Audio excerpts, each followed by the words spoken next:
So small. So small and murderous.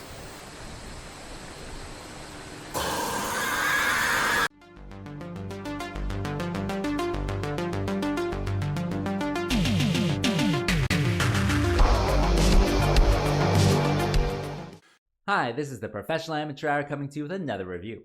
This week, Leo sent me Jurassic Triangle, and this 2024 film was directed by Victor D. Almeida and stars Chrissie Wunna, Amelie, Leroy, and Connor Powles, among others, of course. The story of this movie is that there's this group of colleagues, and they're going to some type of team-building resort or whatever, and so while they're flying there on their helicopters, they pass through this storm that makes them crash land on this island. And this island is full of dinosaurs and some other creatures as well. And so now they have to fight to survive and hopefully even get off the island as well. Will they though? Well, for that, you gotta watch the movie and find out.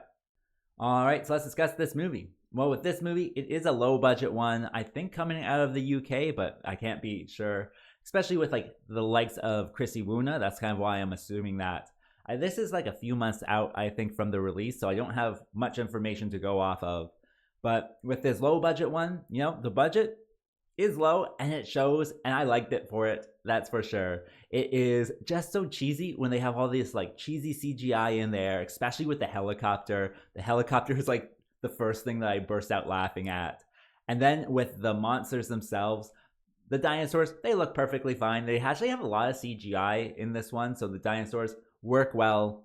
There are other monsters, of course, and those ones sometimes just made me burst out laughing with how kind of ridiculous they are. They do this like ridiculous like way of killing people. I won't spoil it or anything, but it's pretty funny. And it's really odd how it's all kind of put together. Like everything is taken so seriously, and it then is contrasted with this really kind of cheesy CGI. And so it really kind of doesn't mesh that well, but that's why I'm liking it. You guys know me at this point. I'm a fan of these B movies, and so I like, you know, when it becomes really cheesy. So it, you know, was good for someone like me. In addition, I thought all of the acting was really good, and so, you know, you can see they're really trying, especially with, you know, them just running around in the woods. They're really kind of emotional all the time about it, and it works. I gotta say, all of them do great performances, so, you know, that's certainly a plus. Of course, there's some, you know, screams in there, like with Chrissie Wunna. She's, you know, known for her scream queenish, you know, persona, and so that's good. I don't think I even had like a favorite character. I just kind of like them all in general, so that is also, you know, another part that really just kind of makes you get sucked into this one. And so yeah, lots of good acting in this one. And that brings me to what doesn't work with this film. Well, it's kind of odd how it's all put together, because all of the acting is just played so seriously and played so straight, and then at times it's like Plan 9 from Outer Space kind of graphics and stuff. Like, I don't think anyone kind of realized how everything was going to be put together at the end. Like, they all thought it was going to be, you know, ultra professional, like ultra high grade CGI and stuff, but it's like never like that. And so it's a really kind of weird juxtaposition to have all of this very serious acting, dramatic acting, and then just have like the cheesiest CGI in there sometimes.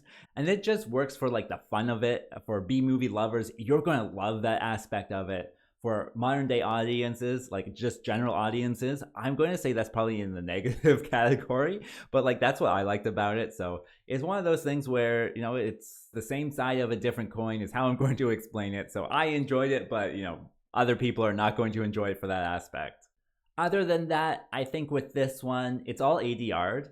And with the ADR, it's just noticeable. Like, it's not bad ADR or anything. And ADR is when they kind of record their voice lines, you know, separately from the film. And so it's just noticeable, I would say. And that's kind of not the biggest problem, but it is in there where you can tell, like, they are not being recorded in person. And then some lines don't quite match up with, like, the expressions on their face or the intensity that they're bringing in their performance. But for the most part, it's okay. And so that just comes along with the territory of any B movie having, you know, mostly ADR lines. And I think this one's all ADR too. So yeah, it's just one of those things where I thought I'd throw it in as well. As for my recommendation, well, I think B movie lovers will like this one. it is just a time killer, really, when it comes down to it. So if you're looking for nothing too serious, looking to kill, you know, an hour and 30 minutes or hour and 20 minutes or whatever it might be, then yeah, this is certainly one that you can turn on and have some fun with. So if that sounds like you, then press play on this one. As for my rating, well, I'll give it the okay score of 4. When it comes down to it, I thought it was an okay B movie. I think, you know, modern audiences or regular audiences will probably have it lower, but for a B movie lover, certainly just is okay. I certainly had fun with it in a variety of different ways. There was probably like half a dozen times where I really kind of like burst out laughing. I just couldn't believe what I was seeing. And so yeah, certainly it has elements to enjoy. And with that being said, I think that's all I wanted to say. So like and subscribe, and I'll see you next time.